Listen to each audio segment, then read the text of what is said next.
Estamos poniendo la mañana en camino, nos acompaña el doctor en ciencia política, investigador y docente Daniel Chaschetti. Buen día, bienvenido, Daniel. Gracias por la invitación. Al revés, gracias a vos por aceptarla, en la que se transforma de hecho en la última del año. Sí.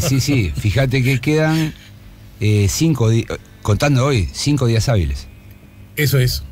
Sí, muy poquito, sí, ¿no? Sí, muy poco. Y bueno. Bien. Todo el mundo con muchas cosas arriba, pero también con muchas despedidas de año. Sí, también. La agenda está intensa. Y después uno descubre que a la misma hora puso 2 cosas. Claro, pero y además muy raro por el tiempo, ¿no? Viste que el tiempo no termina de estabilizarse, ¿no? Y hoy va a haber lluvias y cosas así, sí. Entonces como que no, es un diciembre muy raro. No huele a un diciembre clásico o típico, ¿no? Sí. Desde esa perspectiva yo decía, si este año fuese un año común y corriente, estaríamos anunciando tal cual el estilo Daniel Chaschetti viene y hará un repaso a propósito de qué evaluación podemos hacer del año, que seguramente va a ocurrir. Lo que pasa es que también, por el año que se nos viene, las características que tiene, es muy tentador no solo hacer un repaso de lo que pasó, sino tratar de vislumbrar qué cosas pueden ocurrir en el próximo año, que es un año electoral, ¿no? Claro, desde el punto de vista político, lo principal es que entramos en el 5º año, es el 5º año de todo mandato de gobierno, está fuertemente contaminado por la competencia electoral. En junio habrá elecciones primarias para que los partidos seleccionen a sus candidatos a la presidencia, y en ese sentido, me parece como que la oferta ya está armada, ¿no? En un periodo de 6 meses, yo diría, a partir del momento en que terminó la participación de Uruguay en el Mundial, se fue ordenando la oferta con muchas novedades, muchas sorpresas, muchas confirmaciones. Y bueno, me parece que los próximos 6 meses van a ser bien interesantes para la democracia, para la gente. Creo que Uruguay se juega mucho en la próxima elección porque el mundo cambió. En eso creo que todos los partidos están de acuerdo. Ya salimos de aquella etapa donde el mundo nos generaba un número impactante de oportunidades para nuestros productos, para nuestros alimentos, para lo que producía Uruguay. Es un mundo cambiante, donde hay muchas... Ese paradigma ya desapareció un poco, ¿no? Y claro, porque por lo menos ha variado. Al cambiar esas variables externas, Uruguay está muy tensionado y se requiere de un liderazgo que con mucha inteligencia, capaz de adaptarse a esta nueva época. A mí me parece que el liderazgo del Frente Amplio, que condujo al país durante este periodo de crecimiento sostenido, de exportación de commodities, con tasas de crecimiento de la economía que eran insólitas, ¿no?, para la historia uruguaya, lo hizo bien porque, bueno, distribuyó el ingreso, mejoraron los salarios. Yo diría que la calidad de vida de la gente hoy es mejor que en el 2004, por ejemplo, ¿no?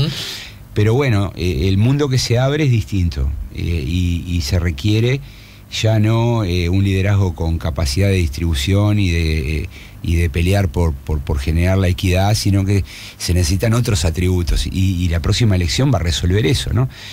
Al mismo tiempo, bueno, toda una generación de políticos va quedando atrás. Tenemos nuevos líderes, y me parece que, bueno, que se abre una etapa interesante, ¿no? Sí, en el Partido Colorado no tanto, ¿no? Lo de nuevos líderes, porque... No, claro, pero ahí tenemos, es cierto, está Sanguinetti. Yo pensaba, por suerte está Sanguinetti, porque Sanguinetti es una persona que tiene mucha experiencia, y además es una persona que ve bastante bien para dónde va el mundo, ¿no? Es decir, cuando uno lee las columnas que él escribe con frecuencia en periódicos internacionales, él se hace, creo que, las preguntas correctas, y en ese sentido que él decidiera dar una mano y salir a recorrer el país, y bueno, si bien no confirmó que va a ser candidato todavía, todos piensan que lo va a hacer. Es obvio que el Partido Colorado no tiene no tiene chance de alzarse con la presidencia de la República. En el bloque de la oposición el favorito es el Partido Nacional, pero creo que Sanguinetti y el Partido Colorado están llamados a jugar un papel si gana la oposición. Entonces me parece que bueno, que en líneas generales la renovación ha alcanzado a todos los partidos. Algunos lo hicieron en el 2014, ahora otros lo están haciendo en el 2018. Estoy tentado de hacerte, ¿no?, preguntas más específicas acerca del mapa, incluso de cómo termina el mapa político de acuerdo a las últimas encuestas que se han dado a conocer. Pero antes algo más de fondo, que creo que es una oportunidad para tirar al chico lejos. A ver si te entendí bien. La idea de esa de que Uruguay, por naturaleza, tomador de precios y casi por historia, un vendedor de commodities, lo que provocaba que cuando estos eran demandados y los precios eran buenos, se transformaba en una casi inmediata buena noticia para la República, ¿no? Totalmente. Uruguay es cortito, chico, tiene relativa poca gente, entonces un flujo de dinero que entra ya más o menos hace que las cosas se acomoden. ¿Estamos de acuerdo? Sí. Obviamente que cada gobernante hará un acento en algunas cosas, más que en otras, gobernando a la izquierda, con una sensibilidad social que tiene que ver con su propia naturaleza, pero además que venía de una crisis espantosa que obligaba, yo diría, a cualquiera a meterle, hincar el diente en esos temas. Sí. Sí. Pero ahora, ¿vos qué decís? Que lo que se nos viene para la región en general y para Uruguay en particular, ya no solo depende del precio de las carnes y de los granos, que Uruguay necesariamente tiene que apostar a otras cosas y tiene que generar una, llamémosle así, nueva estrategia de inserción comercial. Y sí, no, es así, porque antes el mundo clamaba por nuestros productos con buenos precios y hoy eso dejó de ser así, ¿no? Entonces tenemos sectores en situación de crisis, por ejemplo la lechería, donde los precios cayeron, bajó la demanda y bueno, la capacidad productiva del sector se está dañando. Y es un ejemplo, ¿no? ¿Qué requiere eso del gobierno? Bueno, una vez que bajan los precios, se requiere compensaciones de parte del Estado para mantener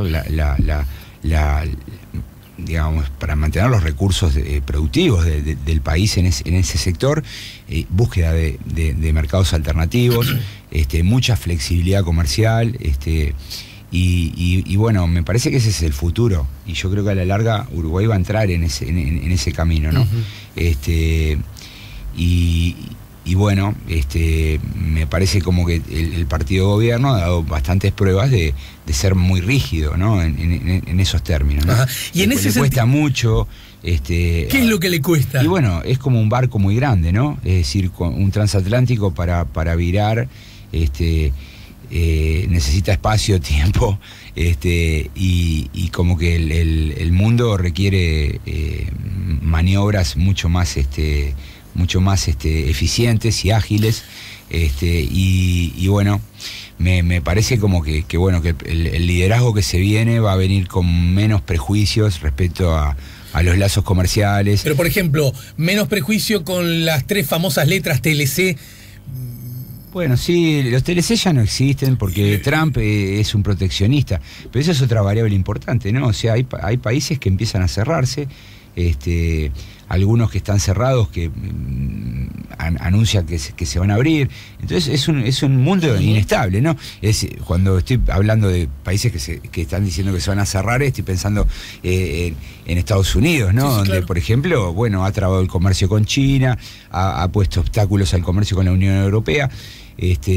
Cuando hablo de algunos que anuncian que se van a abrir, estoy pensando en Bolsonaro y Brasil, pero vamos a ver si eso ocurre. Capaz que no se abre Brasil. Entonces esto requiere, bueno, mucha iniciativa, inventiva, y seguir reforzando a los sectores que en realidad son la innovación, ¿no? Es decir, Uruguay exporta software, exporta servicios. Pero desde ese lugar, el Frente Amplio no ha intentado incluso también tirar el chico lejos con agencias de innovación, con estudios incluso en las áreas científicas, incluso con destino de recursos que de pronto antes ni siquiera planteaban o estaban arriba de la mesa? Digamos, ¿es un reproche que se le puede hacer al actual partido de gobierno? No, es que yo ni siquiera estoy haciendo un reproche. Yo lo que estoy diciendo es como que cambió el mundo, y lo que tiene que cambiar es la forma que tiene la dirigencia uruguaya de ver ese mundo, ¿no? Una adaptación a estas nuevas condiciones. Y obviamente gobierna el Frente Amplio y bueno, me da la impresión por por lo lento que van algunas veces, y lo distante de algunas situaciones, como que es un gobierno que le ha costado reaccionar, ¿no? Te voy a dar otro ejemplo. ¿Me lo das luego de la pausa, Dale. Daniel? ¿Sí? Daniel Chaschetti está con nosotros, estamos poniendo la mañana en camino, estamos en el 98.7. Está con nosotros Daniel Chaschetti en el último encuentro que con él vamos a tener este año, y bueno, estabas expresando algunos asuntos vinculados, algunas dificultades que ha tenido. A ver, es natural que cuando uno hace un análisis de carácter político, buena parte de ese análisis, y mucho más en un año que le abre las puertas a la elección, uno deposite esos análisis tomando como eje la gestión del partido de gobierno, ¿no? Claro, sí. Sí, pues no es ni una obsesión, ni una especie de ¿por qué hablan del frente? Bueno, porque son los que están gobernando, ¿no? Yo te iba a poner un ejemplo sobre rigidez y dificultades para adelantarse a los problemas. El año pasado, en pleno verano, surgió un movimiento que se llamaba el Uruguay... perdón, me olvidé el nombre. Lo que pasa es que solo Uruguay. Claro. Me salió el Uruguay entre todos, pero ese era el programa de Sanguinetti en 1994. Lo que pasa es que nació como autoconvocado, por eso... Exacto, ahí va, un solo Uruguay. Y a raíz de ese movimiento, el Parlamento termina pasando leyes que apuntan a resolver problemas del agro, por ejemplo, ¿no? Del arroz, de los lácteos, intentando mejorar la competitividad, de sostener la estructura productiva. Pero eso perfectamente podría haberse evitado si el gobierno hubiese estado tal vez un poco más atento, ¿no? Es cierto que acá se podrá decir, bueno, el gobierno ha hecho muchísimas cosas, y la otra vez escuché una cadena de televisión donde el ministro enunciaba un número bastante grande de medidas, pero lo que también es cierto es que, bueno, eso va generando descontento, disconformidad, y cuando hoy vemos las encuestas y vemos que el Frente Amplio tiene una intención de voto que está estancada, que está trancada ahí en el 30%, que perdió prácticamente una cuarta parte de su electorado de hace 5 años, ¿dónde hay que ir a buscarlo? Bueno, hay que ir a buscarlo en esos sectores, ¿no? Entonces, volviendo al principio, yo creo que la próxima elección es muy importante porque va a haber un recambio de liderazgo, porque el liderazgo que se viene tiene que lidiar con un mundo distinto, y bueno, me parece que va a ser extremadamente interesante e importante para la historia del país, ¿no? Más que nunca existe la expectativa de que haya una alternancia en el gobierno. ¿Te acordás que yo en muchas columnas yo decía, bueno, va a ser un final de como en las carreras de caballo, ¿no? Un final cerrado. Pero yo creo que de la manera en cómo se termina este año, me parece que el Frente Amplio ya comienza a tener menos probabilidad que la oposición de ganar el gobierno, ¿no? Ya no es el 50%, 50-50 que yo te decía hace unos meses. ¿Por qué? Bueno, porque estamos más cerca, porque la intención del voto no se recupera, y porque todavía el Frente Amplio vino tramitando problemas bastante complicados, ¿no? Es decir, todo el asunto Sendic y este impedimento para competir, que no es otra cosa que una sanción por su conducta, también a De León, también el asunto Almagro, y a sabiendas que por detrás de estos personajes está Mujica, que fue uno de los 3 principales líderes, ¿no? Sí. Entonces, me parece que este tipo de cosas al Frente Amplio lo han deteriorado, digamos, la etiqueta electoral, ¿no? Así cuando, pregunta, del mismo modo que cuando Sendic renuncia a la vicepresidencia en aquel famoso plenario del sábado, anticipándose a lo que podía ser una sanción, ¿no? Y que se derramó ante la ciudadanía, incluso los analistas, yo mismo, como bueno, el Frente Amplio se sacó ese problema de encima. Hubo una especie de respiro de alivio del partido de gobierno que incluso se transmitió casi de inmediata manera a la intención de voto en las encuestas. ¿Te acordás que casi en forma automática subieron la intención de votos? Después Sendic vino por más, pues dijo, mirá que yo de la foto no me voy. y ahora el Frente Amplio, entre comillas, se lo vuelve a quitar de encima, segunda parte. Sí. ¿Podrá tener un fenómeno similar al que en su momento tuvo la renuncia a la presidencia? Es decir, ¿este problema nos lo quitamos de encima o ya es demasiado tarde? Es probable que mucha gente lo vea con buenos ojos, ¿no? Que se haya tomado una decisión de este tipo. De todas maneras, Sendik sigue hablando y cada día sus declaraciones son un poco peor, ¿no? No sé si leíste hoy las de búsqueda. Sí, se lo comento a leí. la gente. Sendik afirma que el gobierno hizo la plancha y que a él lo apartaron porque no arregló con el Opus ni la masonería. Sí, bueno, ya está llegando a un nivel de mucha... Está comenzando a ser agresivo y probablemente le haga daño, ¿no? al Frente Amplio, porque le está dando argumentos a la oposición para atacar al Frente Amplio, y porque, bueno, me parece que en definitiva esa situación de enojo, de molestia, lo puede llevar a generar un daño en la interna, ¿no? Él está hablando mal del gobierno y está hablando mal de los candidatos, está hablando mal del ministro de Economía, está hablando mal de todos, ¿no? Entonces es un problema, ¿no? Yo creo que como que lo que parece claro es que el asunto Sendik no se cerró con la decisión del plenario, ¿no? Va a seguir latente, ¿no? Uh-huh. Pero bueno, son trances por los cuales el Frente Amplio tenía que pasar. Como que le pasa a las organizaciones y les pasa a las personas, se tienen que hacer cargo de las consecuencias de sus actos. Exacto. Y yo creo que esto, bueno, es afrontar las consecuencias de decisiones tomadas en el pasado. Por ejemplo, la promoción de Sendik como líder es una responsabilidad muy clara de José Mujica y del MPP. Y bueno, yo creo que ese sector también va a sufrir el coletazo de este desbarranque, digamos, de Sendik. Me lo imagino así, ¿no? Me parece como que buena parte hoy de los problemas que tiene el Frente Amplio están originados en la administración Mujica, ¿no? Políticas que fracasaron, emprendimientos que nunca se llevaron a cabo, políticos cuestionados. Entonces ahí hay como un nudo complicado que el Frente Amplio tiene que tramitar, ¿no? Dentro de la lógica de la democrática de la libre competencia, Uruguay está en esa lógica, felizmente. Es más, por eso en muchos aspectos Uruguay marca con altos puntos su calidad democrática, ¿no? Hay competencia libre y hay rotación en el poder, en líneas generales, más allá de estos 3 gobiernos consecutivos del Frente Amplio. Desde una mirada un poco más objetiva y más lejana, suponer que quien ha ganado 3 veces consecutivas las elecciones, pierda las elecciones, no solo no debería llamar la atención, sino que debería ser lo razonablemente natural. ¿Estamos de acuerdo? Sí. En Bélgica, qué sé yo. No, es excepcional. Que un partido gane 3, 4 elecciones seguidas es excepcional en el mundo. Bien. Ha ocurrido en países como Suecia, Japón, que hemos tenido partidos...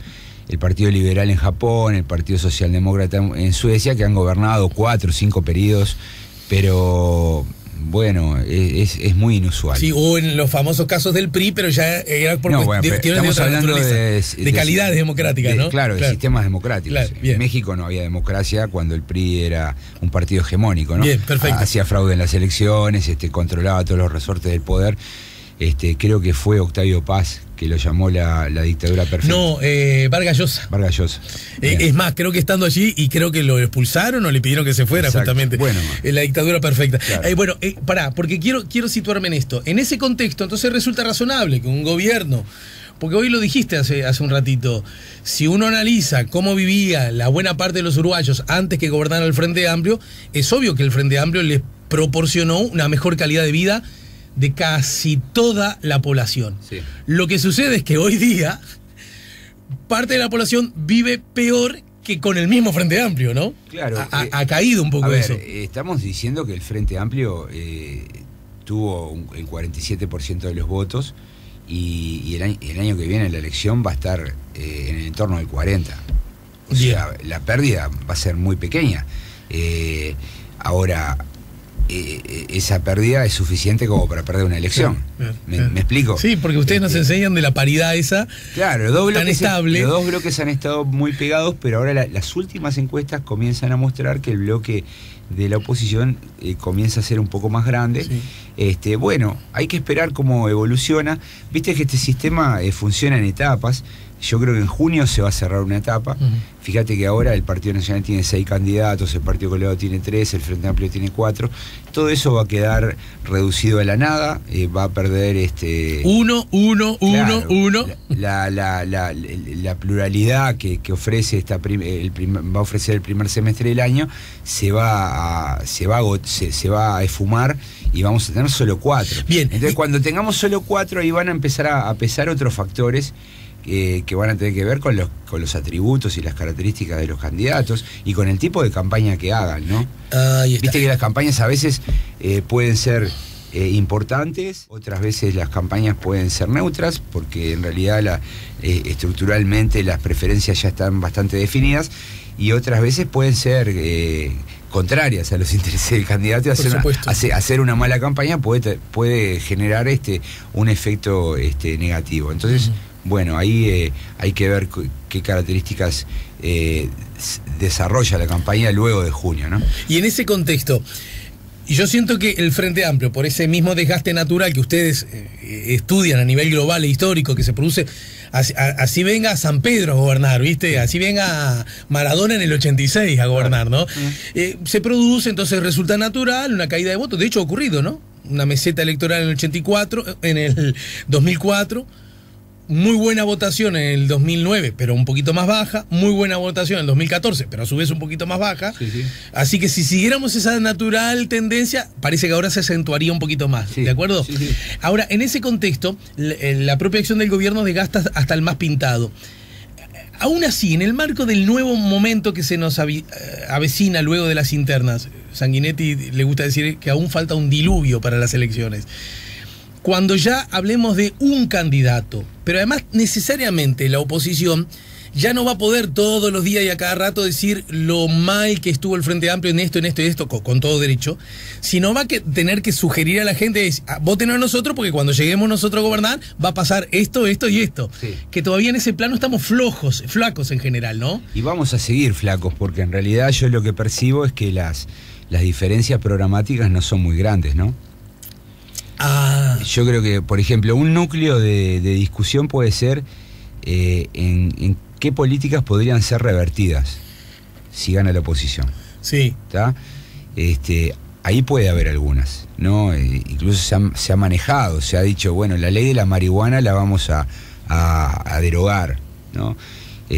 Yo no sé si la van a poder derogar porque se está armando una industria de la marihuana, no sé, del aceite, de los medicamentos, hay compromisos, no sé si es tan simple derogarla, pero pongamos que la puedan derogar, pongamos que puede haber muchas leyes que puedan ser modificadas, entonces ahí puede haber un núcleo de discusión fuerte. Si la oposición gana, ¿qué va a eliminar de las políticas del Frente Amplio? Yo tiendo a creer que no son muchas.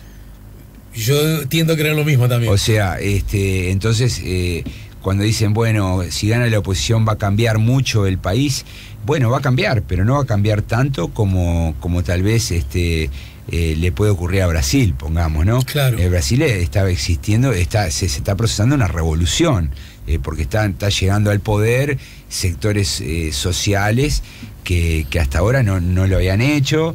Y bueno, están modificando muchas cosas, ya del hecho de eliminar ministerios, entregar ministerios a sectores económicos, cosas así, ¿no? ¿Qué va a pasar en Uruguay? Bueno, va a haber cambios, pero no van a ser tan profundos si gana la oposición. Ajá. Pero por ejemplo, en cosas, el próximo gobierno va a tener como uno de los problemas desde la perspectiva económica más sobresalientes el déficit fiscal, ¿no es cierto? Ante el déficit fiscal, la oposición uno dice, bueno, lo que pasa es que tenemos un Estado que es demasiado grande y que gasta mucho y que gasta mal. Sí. Uno puede suponer entonces que para corregir eso lo que vos tenés es que gastar menos o gastar mejor. O recaudar más. O recaudar más. Pero para recaudar más lo que necesitas es hacer más impuestos. Y se ha dicho también, el otro día unos economistas colorados señalaron que Uruguay está como al tope de la posibilidad impositiva, sí. ¿No? es complicado. Ahí ese es un problema que tiene la oposición. Es decir, no se puede al mismo tiempo prometer bajar los impuestos a los sectores productivos para volverlos más competitivos, prometer bajar el déficit y al mismo tiempo prometer que no se van a achicar ciertas políticas públicas o que no se va a tocar el Estado. Entonces ahí hay un nudo de discusión que desde luego es un problema. ¿Cuál es la ecuación de Astori? Bueno, la ecuación de Astori es no vamos a hacer una reducción fuerte del Estado, lo vamos a mantener tal cual está, y lo que apostamos es a recaudar más a partir del crecimiento económico. Lo que pasa es que el crecimiento económico ha sido en cada rendición en el presupuesto nacional y en cada rendición de cuentas, las previsiones nunca terminaron de cumplirse. Siempre crecimos un poco menos de lo que esperaba el gobierno. Entonces, desde luego, al crecer menos, recaudamos menos, tenemos menos dinero, entonces nunca se termina de reequilibrar el déficit fiscal. Y vos decís que... Yo no descarto que el próximo gobierno también siga con un déficit fiscal alto. Digamos, no cercano al 4, capaz que se baja al 3, pero no necesariamente. No, claro. Porque tampoco el margen de maniobra no es tanto. Yo me imagino mucho más cambios, por ejemplo, en la política internacional, ¿no? Por ejemplo, por ejemplo, si gana la oposición, bueno, haya una condena decidida a Venezuela, una condena decidida a Nicaragua, no esa ambivalencia que ha tenido el Frente Amplio, que por ejemplo presione muy fuerte en el Mercosur. ¿Para qué? Para abrir el Mercosur al mundo, para hacer tratados de libre comercio. O sea, los veo en esa zona. Me parece que puede haber cambios importantes. También me lo imagino en la educación, y me imagino un proceso de políticas educativas conflictivo, porque me imagino también choques fuertes con los candidatos. Da la sensación que la oposición en líneas generales se siente más cerca de lo propuesto por EDUI 21, por ejemplo, que si bien muchos del Frente Amplio les gusta eso, y de hecho hay gente de la izquierda que participa ahí, como que el Frente Amplio le está costando decir, mirá que lo que dice esta gente está bien. Al Frente Amplio no le gusta. No le gusta. No, y de hecho echó a Filgueira y a Amir los echó. Al Frente Amplio no le gusta ese proyecto. No es una corrección, pero ese proyecto... Amir lo echó, Filgueira se renunció, ¿no? Pero... ¿Te acuerdas cuando...? No, lo digo... Pero lo desautorizaron, las cosas que dijo la ministra. Es decir, el Frente Amplio, eso fue una cruz de caminos. El Frente Amplio, cuando echó a Filgueira y a Amir, decidió no hacer grandes cambios. Ayer, por ejemplo, Vázquez hablaba de los resultados y la verdad que da un poco de pena, porque tratando de convencernos de algo que no estamos convencidos. Bueno, ¿no? De hecho, Vergara acá, el precandidato... Por eso digo, cuando hablamos del Frente Amplio, no sé exactamente si estamos hablando del gobierno, porque siento que... Bueno, qué novedad, ¿no? Dentro del Frente Amplio hay muchas ideas, qué novedad.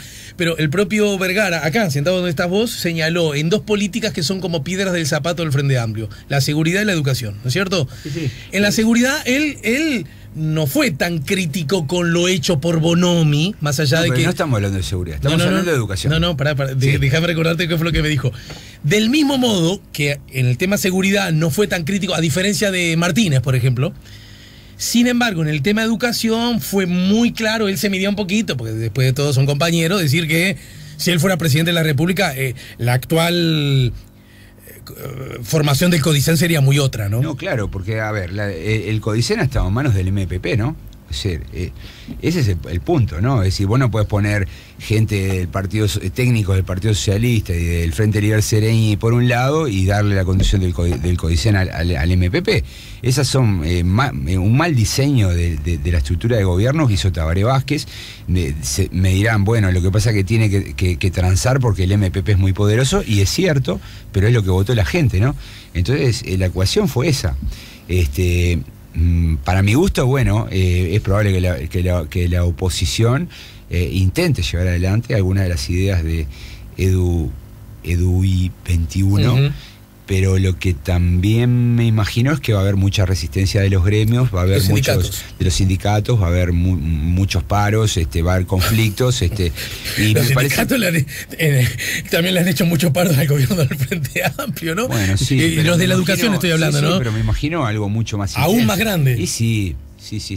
Sí, porque bueno, debe ser desde el punto de vista estratégico y desde el punto de vista del diseño de las políticas públicas, de los sindicatos con menos vocación, ¿no? De de estar dispuestos a cambiar y a participar en un rediseño, ¿no? Ellos creen que está todo muy bien, ¿no? Y se oponen a cosas básicas, ¿no? El único lugar en el mundo en que se asciende por antigüedad y se reparten las horas todos los años es Uruguay, ¿no? Es esas cosas obsoletas que ellos defienden. Entonces, bueno, no. Trancar cosas. Inevitablemente, yo creo que el Frente Amplio. Horas por 2 años, para darle cierta. El Frente Amplio sabía que realmente cambiar el ADN, hacer una reforma seria, y suponía un choque con ellos, y también es parte del menú de opciones que tuvo. Justamente a propósito. Entonces, yo creo que si la oposición gana, va a haber cambios en esas áreas: política internacional, educación. Pero van a ser conflictivas. Y no va a haber tanto. Yo no me imagino tantos cambios en la política económica, en la política de seguridad, porque ¿qué ocurre? En la política de seguridad, es un poco también, así como yo te decía al comienzo, el mundo cambió y Uruguay tiene que tomar registro de que ese mundo cambió. No es el mundo del 2010 ni del 2005, es un mundo diferente, ¿está? Bueno, cuando hablamos de la seguridad, también lo que ocurre es que los problemas de inseguridad cambiaron. Es decir, hoy tenemos una serie de fenómenos nuevos. Claro. Tenemos narcotráfico, bandas, tenemos nuevas figuras, hay sicarios, hay ajuste de cuentas, hay batallas territoriales en la ciudad. Todo eso, todo eso es novedoso. Esto es los últimos 5 o 10 años. Y me parece como que no terminamos de asumir que eso es bastante complejo. O sea, no creo que la oposición traiga un repertorio realmente distinto de lo que hace el gobierno. Por ejemplo, se dice muchas veces hay que devolver el poder a las comisarías. Bueno, tal vez se vuelva a fortalecer a las comisarías, pero probablemente eso no sea lo decisivo, ¿no? Acá hay como cuestiones más profundas. De hecho, hoy mirá vos, no sé si llegaste a leer la nota, hay muchas evidencias de que estamos en el buen camino. El gran problema es la ansiedad de resolver las cosas inmediatamente. Y agrega que duda que la oposición haya estudiado las medidas que propone en la campaña y le preocupa que el objetivo real sea llevar agua para su molino, ¿no? No, es que, a ver, la Yera no puede ser tan ingenuo, ¿no? Es decir, estamos a las puertas de una campaña electoral. Va a llevar agua para su molino, la Yera. Es así. Bonomi, es récord en la historia del país. Sí. Nunca se intentó censurar más a un ministro que a Bonomi. Nunca ha estado tanto ministro tampoco, ¿no? Bueno, claro, tiene un récord de permanencia, tiene 4 mociones de censura a cuestas, las salteó las 4, tiene un récord de interpelaciones. Entonces es un ministro complicado. Cualquier presidente con un mínimo de sentido común lo hubiera reemplazado. Yo no logro entender, todos los días me pregunto por qué Vázquez lo sigue sosteniendo, porque es como limitarse, atarse las manos. La política supone creatividad, imaginación, se podría haber traído a otro dirigente. Pero ya no es el tiempo, ¿verdad? Bueno, sí, parece, ¿no? Se pasó la hora, ¿no? Porque ahora sería como... yo creo que uno de los errores más graves de Vázquez en este periodo ha sido mantener a Bonomi y a María Julia Muñoz, que son 2 ministros con una gran impopularidad que le generan un costo al gobierno. Él podría haber reemplazado a los ministros y seguir haciendo las mismas políticas, profe. y hubiese mejorado la imagen del gobierno. Ese tipo de cosas es insólito, que el Frente Amplio haya asumido esa idea de que los ministros no se cambian, de que los directores municipales no se cambian. Es un error, porque es como limitarse, no saber jugar el juego de la política. Además es un error de características, digamos, conceptuales acerca de lo que es la democracia y lo que son los funcionarios, ¿no? Exacto. Entrada, salí, bueno, pero déjame hacer el alumno impertinente que trata de descubrir contradicciones. Sí. Profe, pero justamente cuando le atribuís esa condición a Vázquez de que cómo no sacó a Bonomi, no forma parte de esa lógica de interna del Frente Amplio, de que la lista más votada 609 y que le dijo estos temas déjamelos a mí. ¿Podría libremente el presidente de la República, libremente claro que puede, pero sin pagar costos políticos muy altos, decir le saco el ministro al MPP? Y tiene un ejemplo, el ministro podría ser Gustavo Leal, que es del MPP. Sí, claro.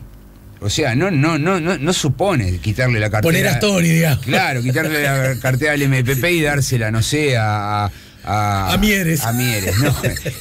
Se puede hacer un cambio. Entendido. Un cambio manteniendo la afiliación. Pero bueno, esto está armado así y no se va a cambiar. Son las cosas que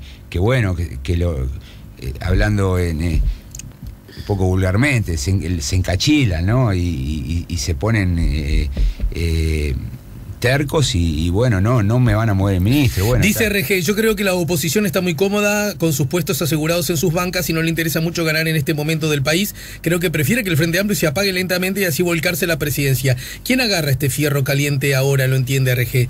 ¿Crees que estratégicamente le puede convenir a la oposición no ganar la elección? La oposición quiere ganar la elección. Yo diría que sí, ¿no? No hace otra cosa que trabajar e imaginarse cómo va a ser el año 2020. Las reuniones de Sanguinetti con la calle Pou, se están reuniendo todo el tiempo. Hay coordinación de técnicos. Han venido coordinando. Técnicos del sector todos, con técnicos del Partido Independiente y técnicos colorados. O sea, yo me imagino que la oposición...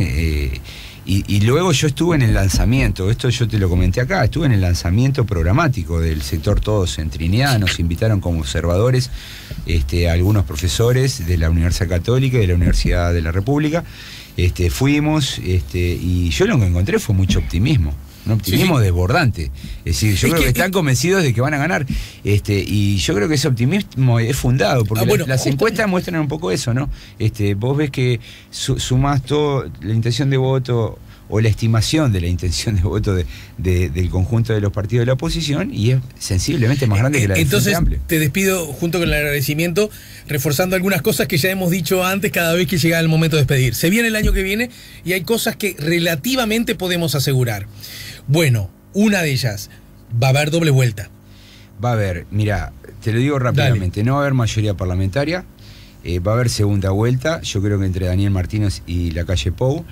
Yo creo que el Frente Amplio va a alcanzar una votación del entorno del 40%, y para mí, si ciertas condiciones no cambian, el favorito es el Partido Nacional para quedarse con la presidencia de la República. Esto significa, el favorito a ponerse la banda presidencial hoy en estas condiciones es la calle Pou.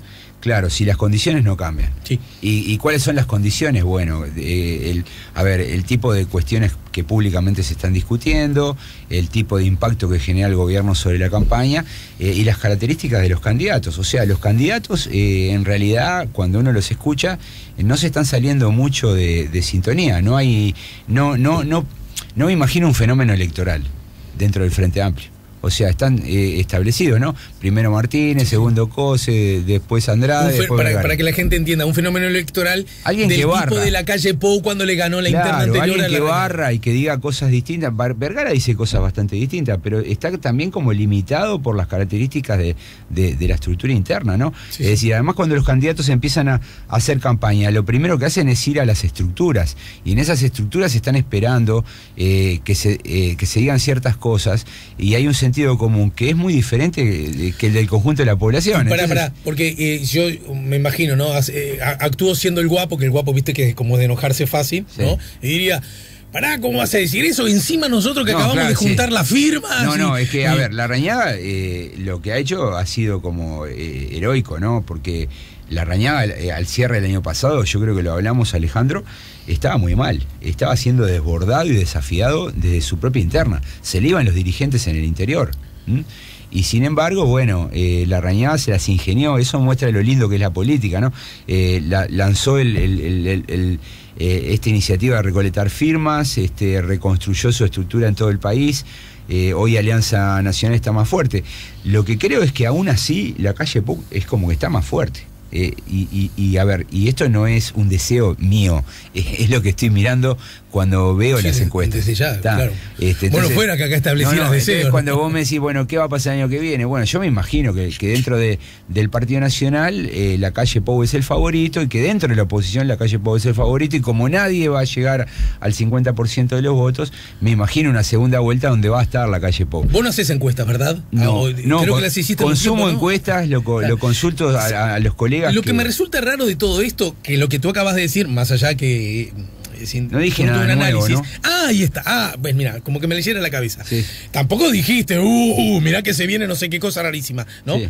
En ese contexto, lo que yo todavía no he escuchado, y yo supongo que los encuestadores, todas las empresas lo han hecho porque es muy obvio preguntarlo, en un balotaje o segunda vuelta, Martínez Lacalle Pou, ¿quién gana? Bueno, yo he visto, eso se llama simulaciones. Y las simulaciones son delicadas porque la gente lo ve así hoy. Te doy un ejemplo en Brasil. Todas las duplas de balotaje entre Bolsonaro y el resto, todos le ganaron. Y después Bolsonaro le ganó a Haddad, le ganó ¿por qué? Por 10 puntos. Y sin embargo, en las simulaciones le ganaba. Entonces, las simulaciones hay que tomarlas con cuidado. Yo he visto simulaciones donde Lacalle Pou le gana a Martínez. Bien, otra vez, Chasque, sos un crack, gracias por todo. Gracias. Y nos vemos ya instalados en el próximo año. Dale, abrazo. Ya volvemos con La Mañana en Camino.